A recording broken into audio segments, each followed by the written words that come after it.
Bra কাটৰ blouse কেনেকৈ ধৰণে চিলাই কৰিব লাগে, প্ৰথমে কোনকেইটা টুকুৰা আগে চিলাব লাগে সেয়া দেখুৱাইছোঁ। প্ৰথমে ব্ৰাটো এনেকৈ ধৰণে চিলাই ল'ব।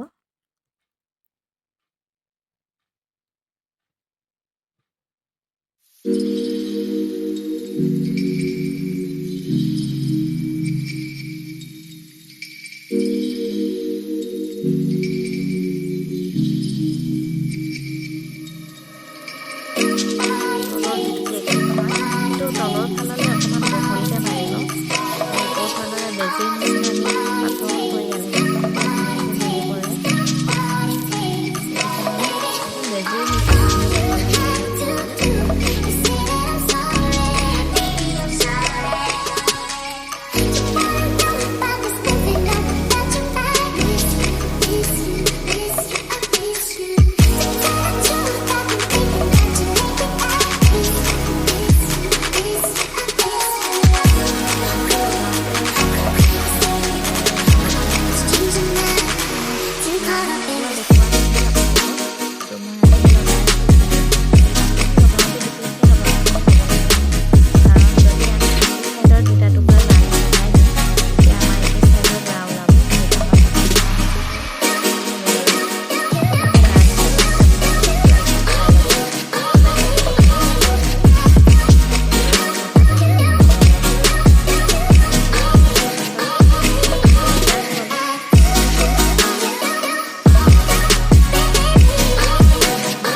এইটো চিলাই মই প্ৰায় দিওঁ, কাৰণ ব্লাউজ পিন্ধা অলপ দিন পিন্ধাৰ পিছতে চাইডত চিলাই দি যায়, সেইটো কাৰণে ব্লাউজটো চিলাই আকৌ চিলাবলগীয়া হয়। এই চিলাইটো যদি মাৰিলে হয় ব্ৰাটো চিলাইটো পুৰা চাফ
নতুনতে চবৰে ভুল হয় দিয়ক, ময়ো শিকি থাকিম আগলৈ, এনেকুৱা ভুলবিলাক হয়তো কমি আহিব।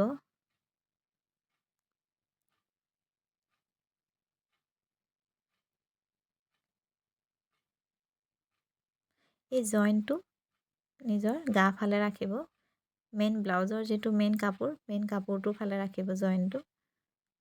এই দেখিছে নহয়, এইফাললৈ সোমোৱাই আনিছোঁ মই। আৰু ওপৰত এই চিলাইটো দি যাব। চিলাইটো কিন্তু এই কাপোৰটো মেইন ব্লাউজৰ যিটো কাপোৰ সেইটোৰ ওপৰত দিয়া হৈছে। আৰু দৌৰডাল তেনেকৈ ধুনীয়াকৈ গোটা হৈ ওলাই পৰিব। যিহেতু চিলাই কৰোঁতে যিখিনি অংশ আমাৰ বেছিকৈ আছিলে সেই অংশখিনি গা ফাললৈ সোমোৱাই দিয়া হৈছে, সেইকাৰণে দৌৰডাল ধুনীয়াকৈ গোটাকৈ ওলাই পৰিছে। কিছুমানৰ হয়তো এই পাৰ্পিনডাল লগাবলৈ অকণমান দিগদাৰ হয়, বহুতে কয় যে এনেকৈ সমান হৈ নাহে, নতুনকৈ শিকাসকলৰ হয় বিশেষকৈ। আৰু এই চুকবিলাক কাটি দিব আপোনালোকে, যিহেতু এইটো ৰাউণ্ড হয়, সেই ৰাউণ্ডটো ঘূৰিবৰ কাৰণে এইটো অলপ কাট দিবলগীয়া হয়।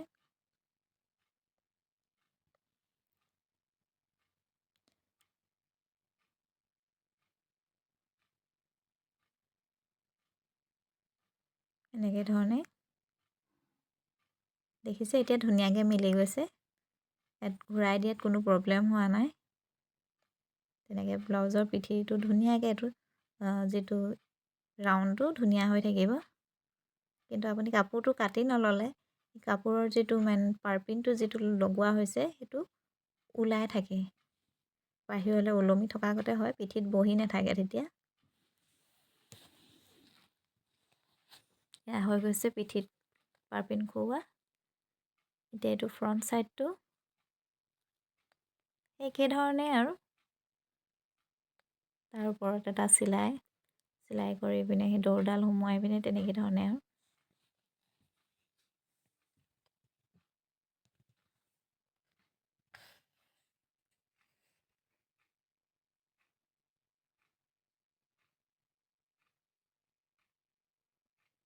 এইকেইটা মই এক্সট্ৰাকৈ চিলাই কৰোঁ। জইন কৰাৰ আগতে লগাই ল'ব লাগে, তেতিয়া ভাল হয়।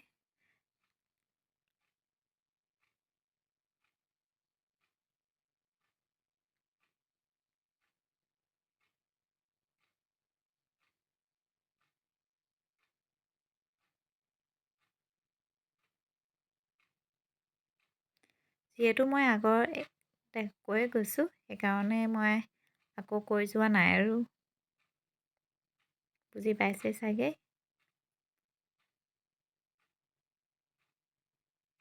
এয়া হ'ল ফ্ৰণ্ট ছাইডৰ যিটো লেফ্ট ছাইডত আপোনাৰ যিটো অংশ লগোৱা হয়, যিটো কাপোৰ, সেইটো আমাৰ আগবাঢ়ি ওলাই থাকিব। আৰু সেই কাপোৰটো সদায় ব্লাউজৰ যিটো অৰিজিনেল কাপোৰ, সেই কাপোৰটোৰ পৰা লৈ পিনে চিলাব, কাৰণ সেই অংশটো ওলাই থাকে যিহেতু। দুটা এনেকৈ চিলাই মাৰি ল'ব। বহুত বেছি ডাঙৰ হ'লেও ভাল নালাগে, মই অলপ সৰুকৈ ভাল পাওঁ, সেইকাৰণে মই সৰুকৈ দিওঁ, কিছুমানে ডাঙৰকৈ দিয়ে। এইটো হৈছে ৰাইট ছাইডৰ টুকুৰাটোত হ'ল আমাৰ হুক লাগিব। এইটোত আমি লাইনিং কাপোৰটো দি আমি অস্ত্ৰ কাপোৰ দিয়ে বনাই দিব পাৰোঁ এইটো। কিন্তু সিটো যিটো আমাৰ যিটো লেফ্ট ছাইডৰ হয়, সেই ছাইডটোত আমি কিন্তু ব্লাউজৰ যি মেইন কাপোৰ সেইটো দি বনাব লাগে।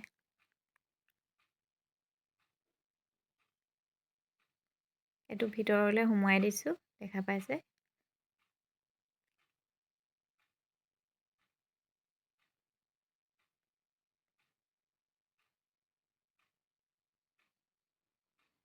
হৈ গৈছে আগফালে ছাইড দুটা সম্পূৰ্ণকৈ, দেখিছে। এতিয়া পিঠিৰ টুকুৰাটোৰ লগত আমি জইন কৰি দিম। ভিতৰ ফাললৈ যিটো বাহু ফালৰ সেইফাললৈ অকণমান ডাউনকৈ ল'ব, দেখা পাইছে। যিটো কান্ধৰ ফাললৈ সেইটো অকণমান সোমোৱাই দিব, আৰু যিটো বাহু ফাললৈ আছে সেইটো অকণমান ওলোৱাই ৰাখিব। এনেকৈ ধৰণে হেলনীয়াকৈ চিলালে মানে কি হ'ব, আপোনাৰ ব্লাউজটো খহি যোৱাৰ চান্স নাথাকে। আৰু হাতখন জাপি পিনে সোঁমাজতে এটা কাট দি ল'ব, আৰু সেই কাটটো ব্লাউজৰ সোঁমাজৰ পৰা জইনটোৰ পৰা চিলাই এনেকৈ ধৰণে চিলাব লাগে। সোঁমাজৰ পৰা চিলালে হাতখন খেলি মেলি নহয়, মই সেই গতিকে সোঁমাজৰ পৰাই চিলাই কৰোঁ।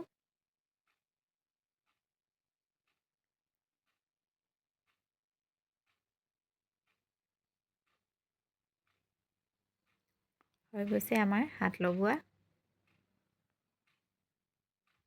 এই পিনবিলাক এডজাষ্ট কৰি ল'বৰ কাৰণে ব্লাউজটো লগাই লৈছোঁ। এতিয়া ফিতাৰে জুখি লৈছোঁ আমি কিমানখিনিত চিলাব লাগিব। কিমানটো আমাৰ 36ৰ ব্লাউজ হয় যিহেতু আমাৰ কিমানটো আমি ভিতৰলৈ চিলাব পাৰিম সেইটো চাই লৈছোঁ। মই বাহিৰত চিধা ফাললৈ কিনাৰত যিটো টেম্পৰেলি এটা চিলাই মাৰি লৈছোঁ। জাষ্ট টুকুৰাকেইটা জইন কৰি ল'লোঁ দেখিছে, আৰু এনেকৈ ধৰণে তলৰ যিটো টুকুৰা ব্লাউজৰ যিটো কমৰত যিটো লগোৱা হয়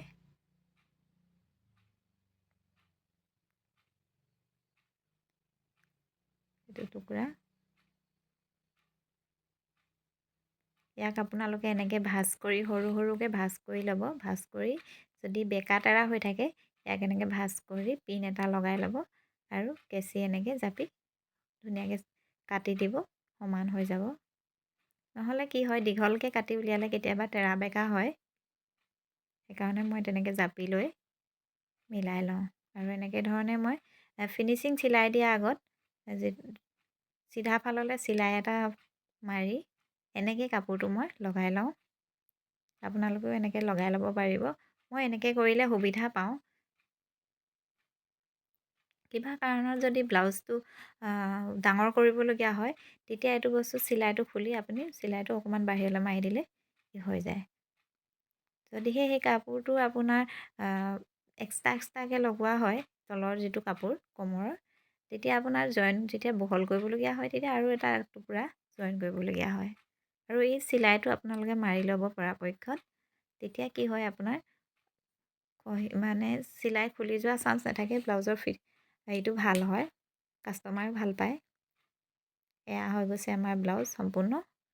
মই এইটো আপোনালোকক দেখুওৱা নহ'ল, সেইটো হাত চিলাই মাৰিলোঁ মই যিহেতু, সেইকাৰণে দেখুওৱা নহ'ল। এয়া ব্লাউজৰ ফাইনেল লুক। এতিয়া আপোনালোকক ব্লাউজ এটা ইস্ত্ৰি কেনেকৈ মাৰিব, আমি এনেকৈ চিধাকৈ ইস্ত্ৰি মাৰি থৈ দিওঁ। তো আমি যেতিয়া জাপি থ'ব লাগিব সেই ইস্ত্ৰি ভাঁজত আমি মাৰি পিনে ইস্ত্ৰি ভাঁজত আমি ৰাখিব নোৱাৰোঁ। তো এনেকৈ 4 ভাঁজ কৰি ল'ব। এনেকৈ ধৰণে ইস্ত্ৰি মাৰিলে ব্লাউজটো ধুনীয়াকৈ সমান হৈ থাকে। বিশেষকৈ ব্ৰা কাটৰ ব্লাউজটোত এনেকৈ ধৰণে ইস্ত্ৰি মাৰিলে মানে ধুনীয়াকৈ বহি থাকে। নহ'লে যিটো ব্ৰা অংশ সেই অংশটো কোচ খাই থাকে আমি জাপি ৰাখিলে। মই আগত অলপ মাৰি লৈছিলোঁ, সেইকাৰণে এতিয়া জাষ্ট জাপটো বহিবৰ কাৰণে অলপ অলপ মাৰি দিছোঁ।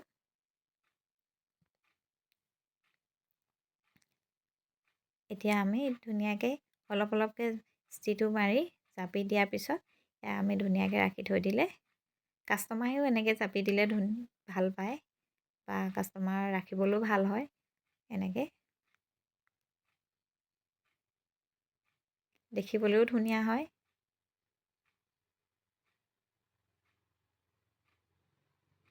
মই বৰ কাঢ়া ইস্ত্ৰি মাৰি দিয়া নাই, জাষ্ট অলপ অলপ ইস্ত্ৰিটো মাৰি দিছোঁ আৰু এয়া হৈ গৈছে।